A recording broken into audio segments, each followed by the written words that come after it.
Bueno, vamos a empezar. Damos la bienvenida a todos los que estáis aquí, los que nos veis desde casa también. Muy bienvenidos. Vamos a poner esta reunión en manos del Señor y lo hacemos orando. Sí, Señor, muchas gracias por el día de hoy. Gracias por permitirnos estar aquí. Gracias por permitir esta reunión, Señor, entre tus hijos. Te pedimos que nos bendiga, nos guardes y nos guíes en la alabanza hacia ti. Gracias por todo ello, Señor, y te lo pedimos en el nombre de tu Hijo amado. Amén.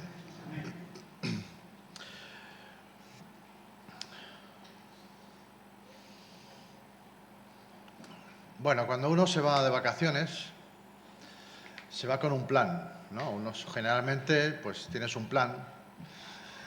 Lo sé que no, lo sé que se van y ya está, sin plan definido, ya lo que salga. Pero otros no, otros pues llevan un plan de decir, bueno, pues queremos ir a visitar este lugar, este otro lugar o estas personas, queremos hacer esto o lo otro. Y bueno, uno va con la idea de, pues eso de que solemos llamar, vamos a cargar pilas, ¿no? Venir con las pilas ya, con la batería un poco más cargada de la que nos hemos ido. Y bueno, cuando uno termina las vacaciones, pues como que sabe a poco, ¿no? Que las pilas pues no se han cargado del todo. Uno desearía cargarlas más, ¿no? Un poquito más de tiempo, un poquito más de vacaciones. Pero sí da tiempo a parar, da tiempo a reflexionar. Porque las vacaciones son un buen tiempo para ello, la verdad. Poder ver las cosas desde otra perspectiva, desde otro prisma, reflexionar sobre cosas importantes, intentar darles otro tipo de enfoque. Porque cuando estás en el día a día, pues estás en el trabajo, están los niños, los colegios, todo lo que te ocupa el tiempo del día, pues no te da tiempo muchas veces a nada, ¿no? Ni a pararte a pensar, ni a cambiar la vista, ni la perspectiva, no te da tiempo a nada, absolutamente a nada. Llegas a la noche agotado y como que pensar no son horas de pensar, ¿no? Pero de vez en cuando es bueno pararse y pensar, pararse a reflexionar. Es bueno elevarse, es decir, es bueno adquirir la capacidad de poder ver las cosas desde una posición un poco más elevada. No hablo de arrogancia, no hablo de eso. Sino que es como cuando tú estás en una plaza y tienes un ascensor, subes el ascensor, de estos que tienen vista transparente, y empiezas a ver todo en su conjunto, ¿no? Cuando tú te subes a un avión, tú estás en el avión, en la pista, y ves todo a pie de pista, ¿no? Pero cuando tú empiezas a ascender, comienzas a ver otra perspectiva, que comienzas a ver más cosas, un conjunto mucho más grande, ¿no? Lo ves todo desde arriba. Empiezas a ver, pues, otra panorámica. Y dices, anda, yo allí abajo sí que era pequeñito, ¿no? Pero hay un montón de cosas más. Y todo forma parte de un conjunto. Y esto nos ayuda a ver que las cosas que vivimos cada día, las dificultades, las situaciones que tenemos que atravesar, situaciones fáciles y difíciles, pues tienen un porqué, ¿no? Forman parte de un proceso más amplio, forman parte de un conjunto mucho más grande, que no nuestro mundo pequeñito en el que nosotros estamos y nosotros nos movemos, sino que hay más cosas, ¿no? Vamos a ver un momento en la vida de Elías. La vida de Elías es muy interesante, pero vamos a ver en concreto sus inicios, o al menos el inicio que tenemos recogido en las Escrituras. Nos vamos a ir a Primera de Reyes, capítulo 16, a partir del versículo 29, y vamos a estar leyendo hasta el capítulo 17 y versículo 7. Vamos a ver Primera de Reyes 16, 29.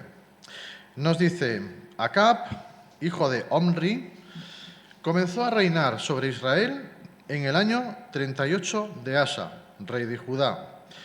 Y reinó Acab hijo de Omri, sobre Israel en Samaria 22 años.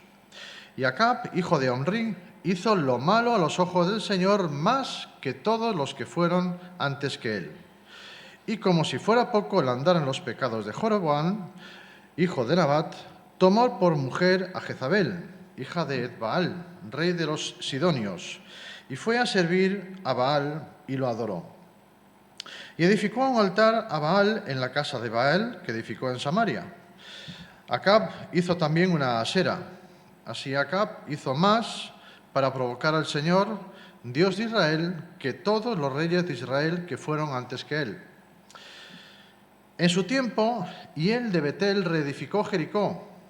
A costa de la vida de Abiram, su primogénito, puso sus cimientos, y a costa de la vida de su hijo menor Segub, levantó sus puertas, conforme a la palabra que el Señor había hablado por Josué, hijo de Nun.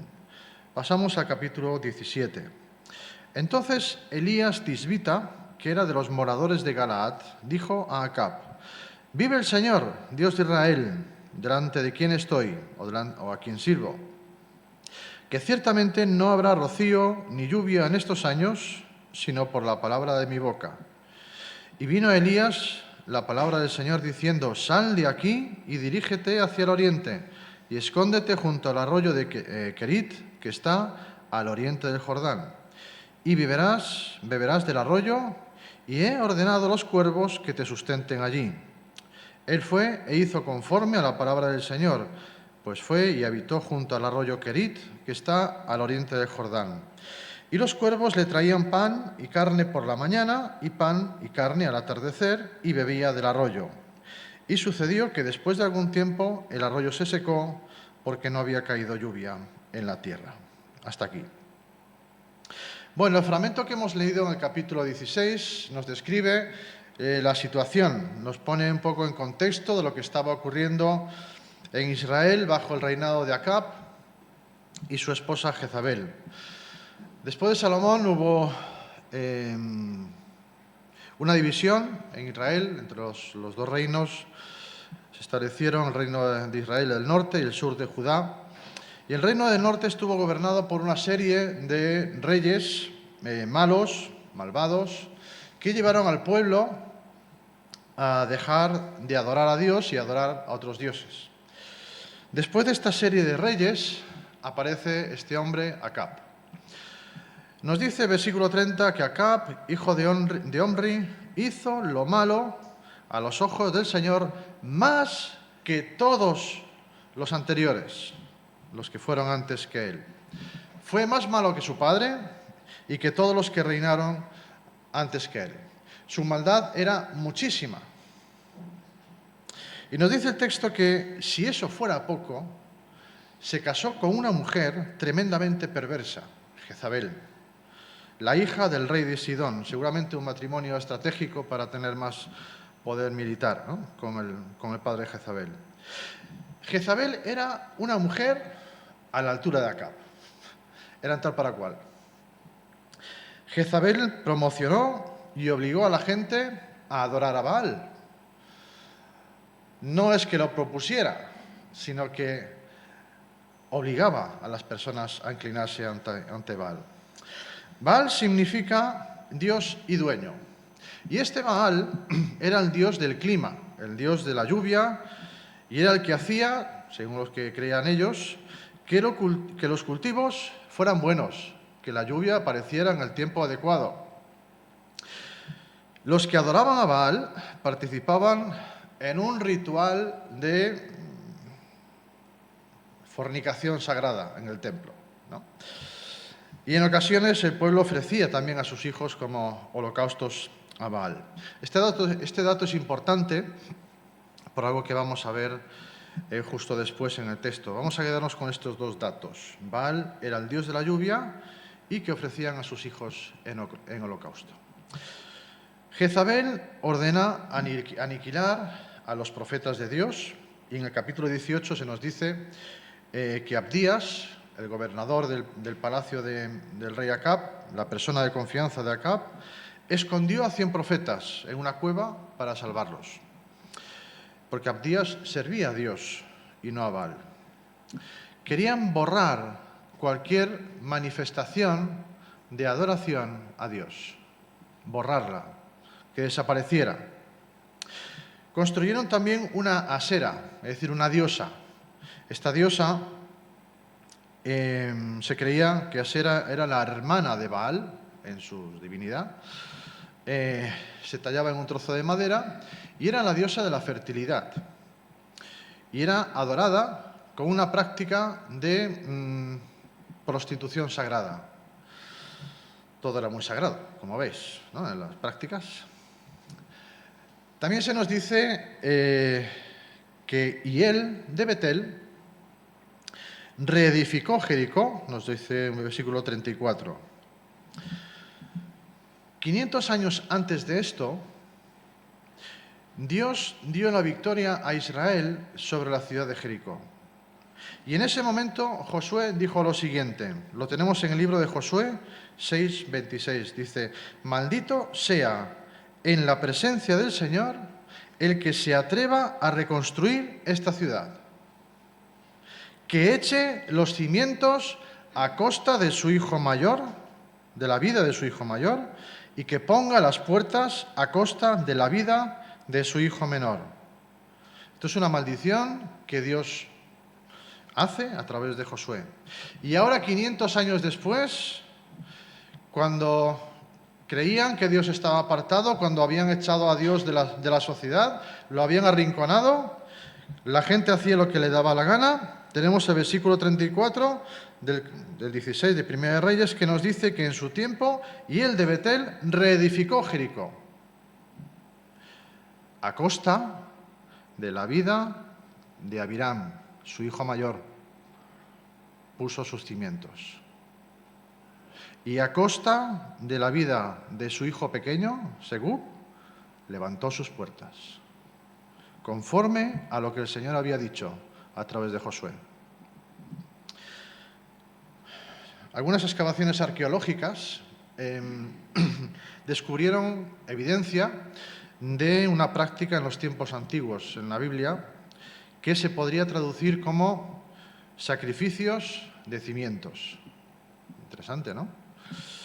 En los cuales enterraban a los hijos allí. No se sabe si con vida o no. En los cimientos de los edificios. Bueno, este era el panorama de Israel en ese momento.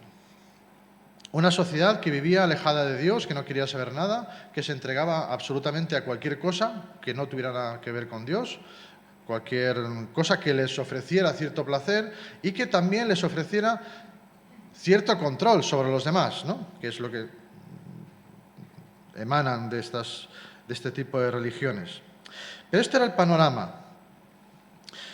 2 capítulos más adelante se nos dice que había 7.000 personas que no habían doblado su rodilla ante Baal, no servían a Baal, 7.000, más los 100 que Abdías había escondido, 7.100.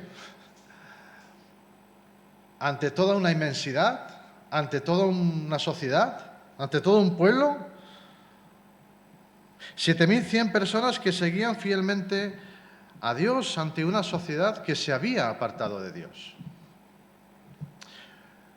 Ante unos mandatarios que habían llevado al pueblo a alejarse de Dios. Habían hecho todo lo posible por alejarse de Él. No querían saber nada de Él. Personas que se entregaban a rituales totalmente ilógicos, totalmente irracionales, sin ningún sentido. Una sociedad que había decidido apartarse de Dios. Una sociedad igual que la nuestra. ¿Qué ha cambiado? Bueno, poca cosa, ¿no? Bueno, nosotros no enterramos a los niños ni los sacrificamos como cimientos de nuestros edificios, ¿no? ¿Seguro? ¿Acaso nos sacrificamos y aplastamos la infancia de nuestros niños bajo los cimientos de una nueva sociedad? No es tan diferente Lo único que ahora tenemos algo que llamamos derechos humanos. Derechos humanos que nosotros decidimos quiénes son los humanos para que tengan derechos. Porque si un niño viene con un cromosoma alterado, entonces me lo cargo. Si no es deseado, también tengo justificación para que no nazca. Si es una persona mayor que nos estorba, tenemos la eutanasia. Es una sociedad diferente a la de ACAP. Pero cuando el texto nos introduce en ese tipo de sociedad, nos está explicando lo mal que estaba todo aquello, lo mal que lo pasaba la gente, cómo se habían apartado de Dios. Entonces comienza el capítulo 17 y dice, entonces, ocurre algo. Algo va a pasar en la historia que marcará una diferencia con lo anterior. Entonces, Elías, Tisbita, que era de los moradores de Galaad, dijo a Acab, «Vive el Señor, Dios de Israel, delante de quien estoy, que ciertamente no habrá rocío ni lluvia en estos años, sino por la palabra de mi boca». En ese momento, en un momento de oscuridad, en el que imperaba el paganismo, en el que la gente estaba totalmente alejada, lejos de Dios, entonces Dios muestra su gracia y envía un mensajero. Un mensajero con un mensaje de contraste ante la situación actual, un mensaje que deja perplejos a todos, un mensaje osado y cara a cara contra el poder dominante. Un mensaje hacia aquellos que quieren esconder a Dios y dejarlo a un lado. Un mensaje que dice, Dios está vivo. No lo habéis matado. No habéis acabado con él. Y Dios utiliza a una persona como Elías, de la cual no sabíamos nada de él hasta que aparece aquí, en este texto. De Elías podemos aprender varias cosas que nos sirven para nuestra vida personal. Elías marcó una gran diferencia entre todo el pueblo. El pueblo estaba sumido en la oscuridad y Dios envía a una sola persona, a una única persona. Dios lo hace así desde siempre. Envía a personas individuales, no a ejércitos, a proclamar las buenas nuevas ni el Evangelio. Envía a personas como tú y como yo para seguir hablando de Él, para seguir presentando el Evangelio. De forma individual. No vamos con la iglesia al trabajo. No vamos con la iglesia al cole. Ni al supermercado. Dios envía a personas como nosotros. Dios tiene a su iglesia para llevar su mensaje. No es tanto la idea de que Dios tiene una misión para su iglesia, sino la idea de que Dios tiene una iglesia para su misión. Y eso cambia la historia. O cambia la perspectiva de cómo los vemos nosotros, ¿no? De ser receptores de las bendiciones de Dios a ser nosotros los que vamos a llevar la bendición a otros. Nosotros viendo la vida de Elías, según los dones y los talentos que Dios nos da, podemos levantarnos y dar testimonio de Cristo en medio de una sociedad corrupta como la que estamos. Y somos llamados a ello. No es fácil. Dios preparó a Elías para lo que iba a hacer, para lo que iba a suceder. Igual que nos prepara a nosotros para lo que sea que venga. Y del entrenamiento de Elías aprendemos valiosas lecciones para nuestra vida. Entonces Elías Tisbita, que era de los moradores de Galaad. Esta es toda la información que tenemos de Elías. Tisbita, de los moradores de Galaad. No hay más. Ahí está. Aparece de repente en la historia. No se nos dice aquí si Dios se apareció a Elías diciéndole: Elías, vete al rey Acab y dile esto. Yo te mando, vas en el poder del Señor. Aquí no dice nada de esto. Simplemente nos dice que fue a ver a Acab. Solo se nos dice que era de los moradores de Galaad. Por lo que se sabe, eran personas que vivían en esa zona de Galaad, una zona montañosa, y que vivían más bien con poco.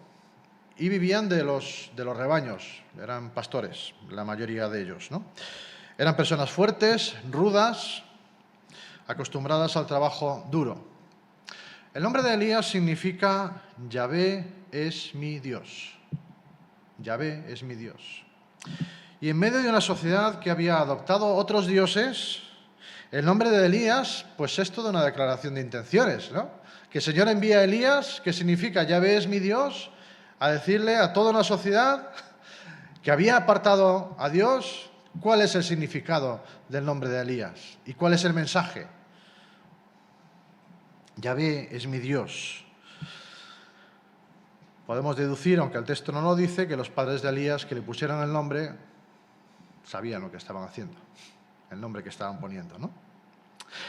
Pero claro, nosotros leemos esta historia y nos quedamos solo con que Elías fue a ver a Acab, como si eso fuera la cosa más fácil del mundo. Como si eso fuera, ¿no? Que lo he encontrado aquí por la calle y me he puesto a hablar con él, ¿no? Ven acá. No es tan fácil como puede parecer. Tengamos en cuenta que Elías va a ver a Acab en un momento en el que Jezabel está asesinando a los profetas de Dios. Profeta que ve, profeta que se carga.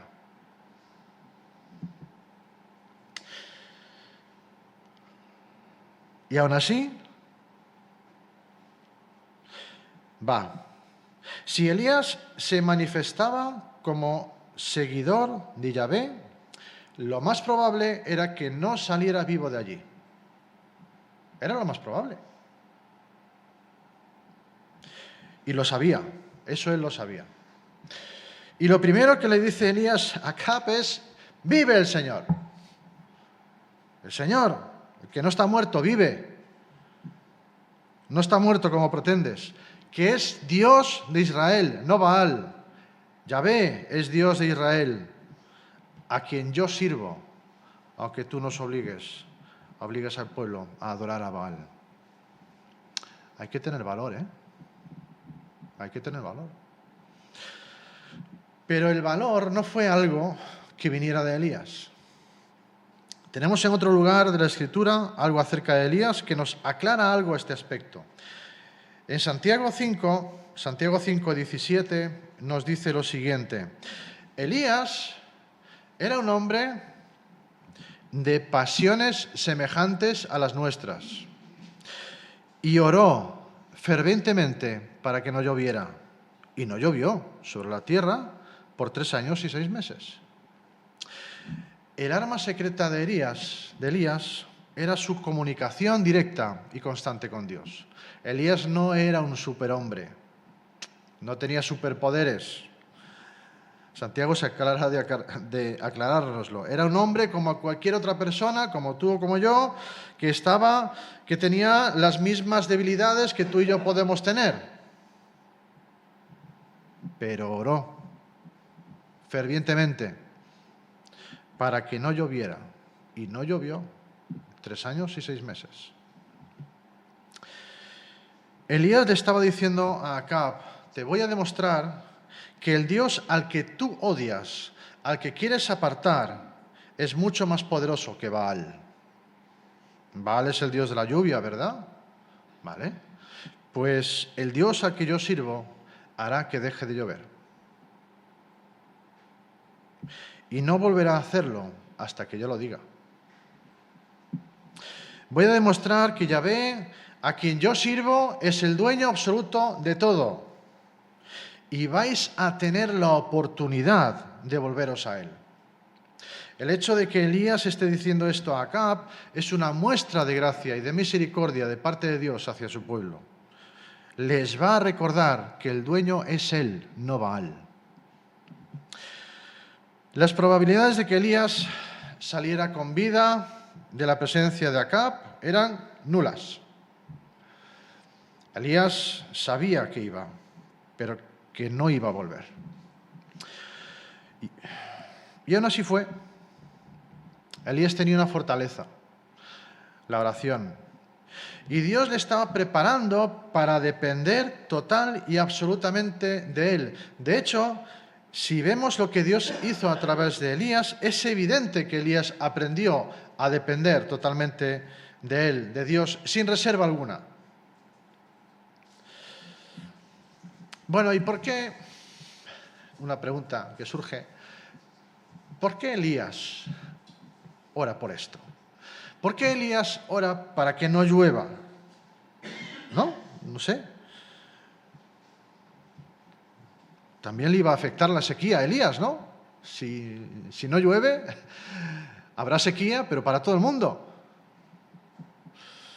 De hecho, si vemos en el capítulo 18, vemos que Acab sale a buscar pozos de agua desesperadamente.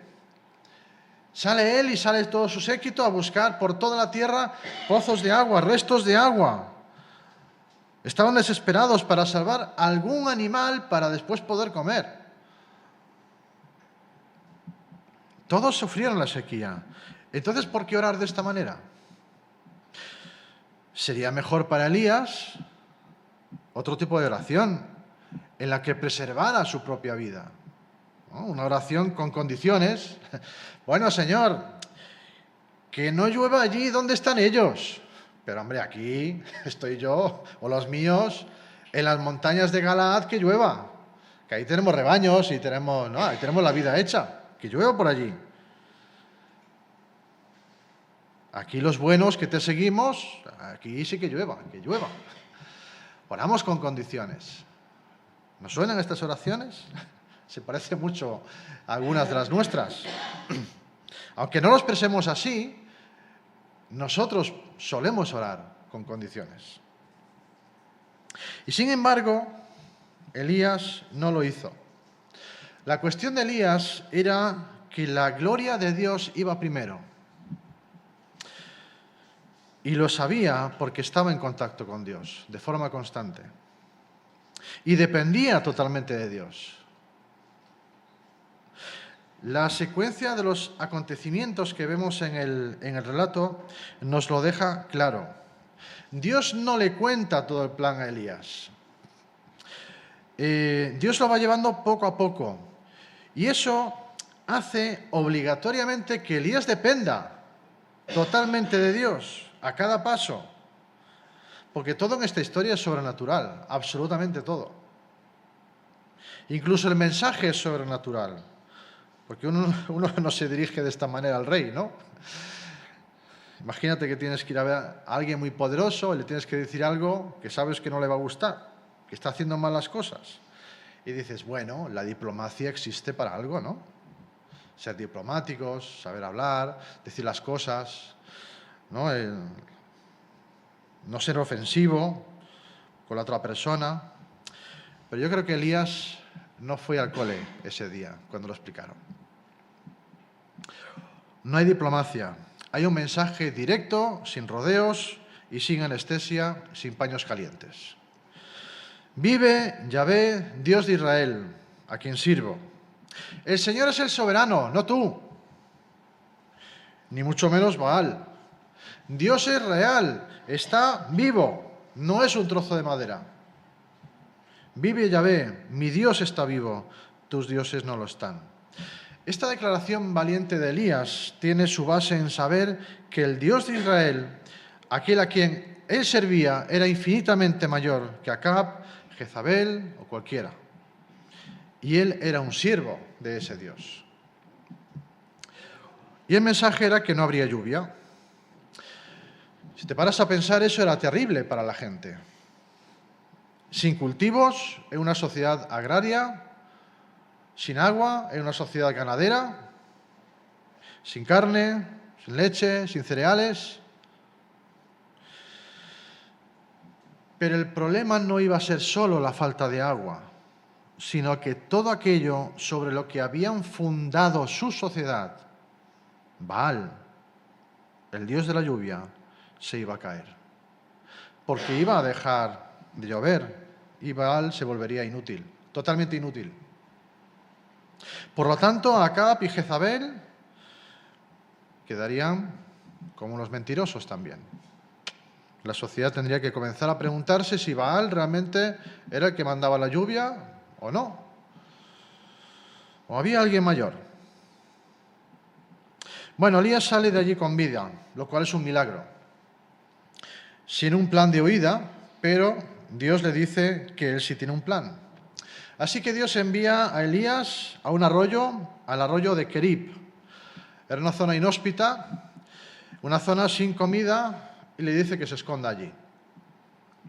Kerib significa cortar, separar o refinar en un horno. Y Dios lo envía a ese lugar precisamente para eso, para iniciar un proceso de refinado en Elías. Dios le envía a un lugar en el que Elías no puede valerse por sí mismo porque no hay comida, no puede cazar, no puede cultivar, solo tendrá agua del arroyo, nada más. Y ahí Elías no tiene otro remedio que confiar en Dios. ¿Y si Dios te dijera que te lleva a un sitio como este? ¿Qué pasaría? Si te dijera que te fueras a un lugar en el que no hay comida ni posibilidad de sustento, ¿qué le dirías? Dice, hombre, Señor, a ver, un lugar un poco más amable, ¿no? Un poquito más frondoso, con más recursos, un sitio mejor, ya no digo con muchos lujos, pero algo de comida, sí, ¿no? Algunos recursos. Pero es que Kerib es muy extremo. Bueno, Elías obedece, tampoco es que tuviera muchas más opciones, ¿no?, a salir de ver a Acab, pero obedece. Y va a ese lugar con la promesa del cuidado de Dios. No va solo por ir, va con la promesa del cuidado de Dios. Pero fíjate qué promesa más extraña. Dice, beberás del arroyo y he ordenado a los cuervos que te sustenten allí. Vamos a ver, ¿cuervos? ¿En serio? ¿Cuervos, Señor? El cuervo es un animal impuro. Para ellos era un animal impuro. Se alimenta de carroña, de animales muertos. A ver, ¿no habrá mejor manera de llevarle comida a Elías? Que un animal impuro, a ver, no sé. Es un animal que se alimenta de carroña, que muchas veces no alimentan a sus propias crías. ¿Y van a llevarle carne fresca y pan? Como dice el versículo 6, por la mañana y por la tarde. A todo esto, ¿quién hizo el pan? ¿Quién cazó esos animales? No me veo yo a los cuervos amasando el pan.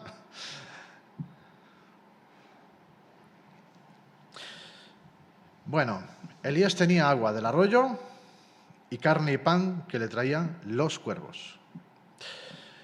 Hay un escritor que investigó esto y lo dejó plasmado en un libro, lo digo como curiosidad, ¿no? Si Dios hubiera provisto de una persona, de algún lugar cercano, que le hubiera llevado la comida a Elías todos los días, que tampoco era una comida que pudieran permitirse todas las personas todos los días, comida, sea carne y pan,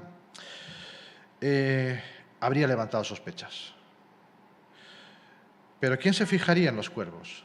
¿Tú te has fijado en los cuervos cuando vas por ahí? Yo sí, me fijo. Pero lo más normal es que te fijes, no sé, un águila es bonita, ¿no?, impone, un buitre es muy grande, impone, ¿no?, un ruiseñor canta muy bien. Pero es que un cuervo no, el cuervo no canta, el cuervo hace un ruido desagradable. Nadie se fija en un cuervo. Y menos si lleva algo en el pico. Pues normal, se alimenta, ¿no? Dios es sabio y hace lo mejor para nosotros. Dios escondió a Elías en un lugar inhóspito en el que nadie le iba a ir a buscar. Hubo sequía por 3 años y medio. Acab y Jezabel mandaron buscar a Elías, tal y como vemos en el capítulo 18. Y mientras Dios lo mantenía allí escondido, le dio de comer cada día carne y pan y tenía agua del arroyo. Era extraño, pero Elías obedeció, sabiendo cómo era aquel lugar. Elías no se quejó a pesar de todo y obtuvo la bendición de ser alimentado cada día de forma sobrenatural, de forma milagrosa.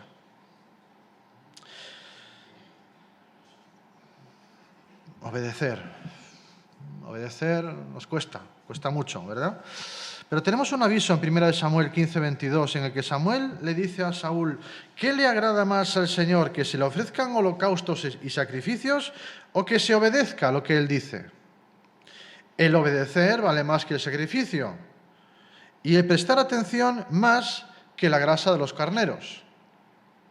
El mismo Jesús dice en Mateo 7:21: no todo el que me dice Señor, Señor entrará en el reino de los cielos, sino aquel que hace la voluntad de mi Padre que está en los cielos.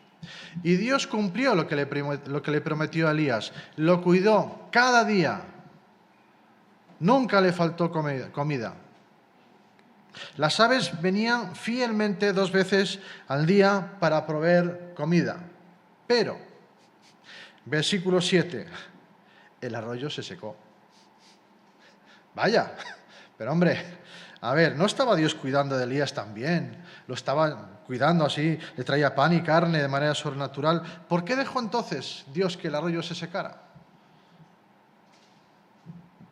Bueno, Dios estaba trabajando en Elías. Ese forma parte del contexto de la historia.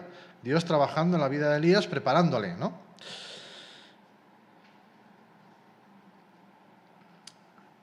Pero cuando lo hace con nosotros, también permite que se sequen arroyos.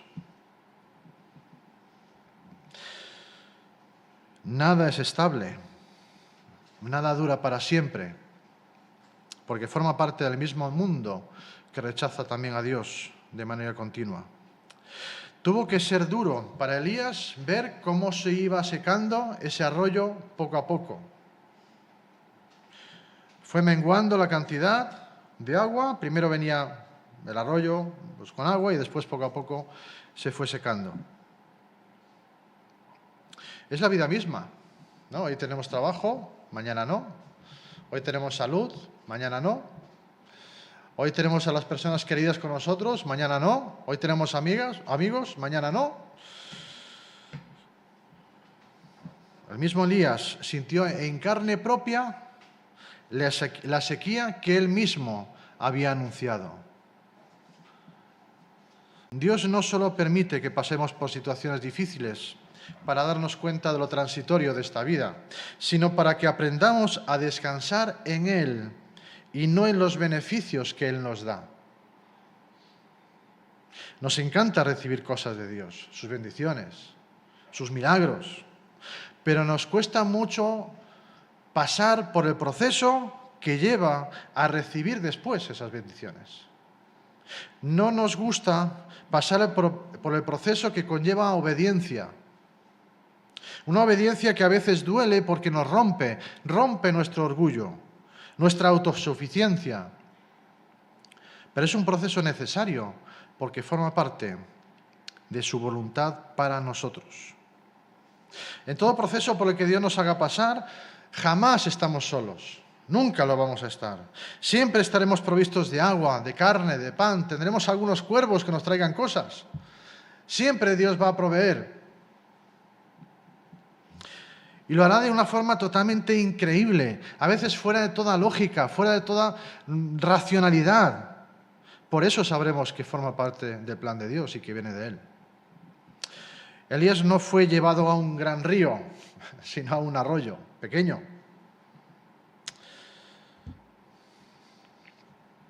Que le iba recordando que seguía vivo gracias a Dios, no gracias a sus méritos.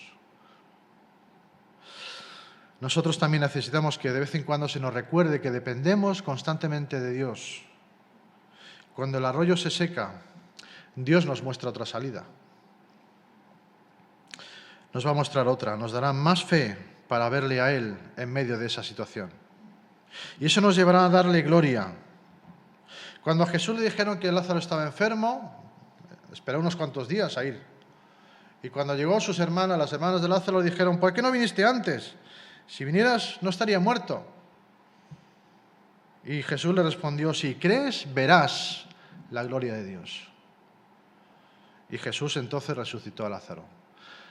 ¿Qué daba más gloria al Señor? ¿Curar su enfermedad o resucitarle de los muertos? Cuando el arroyo se seca, Cristo está ahí a través del Espíritu Santo. Está ahí cuando el arroyo tiene agua y seguirá estando cuando el arroyo no lo tenga. Pasemos las pruebas que pasemos, podemos ver a Dios cuidándonos y guiándonos, aunque no sepamos por qué ocurren las cosas. Él seguirá estando. Y todo sucederá de tal manera que la gloria será para Él y todo ocurrirá de manera que le glorifique a Él. Elías estaba siendo entrenado para lo que iba a ocurrir después y nosotros también lo estamos siendo. Estamos siendo entrenados para lo que sea que venga, lo que tenga que venir, estamos siendo entrenados. Cualquier cosa que tengamos que afrontar como individuos, como familias o como iglesia, será temporal. La sequía es temporal. Al final aparece la lluvia. Es un recordatorio de que lo que nosotros merecíamos era una condenación eterna. Lo era. Una condenación eterna y sin embargo Dios en su misericordia nos da el regalo de la salvación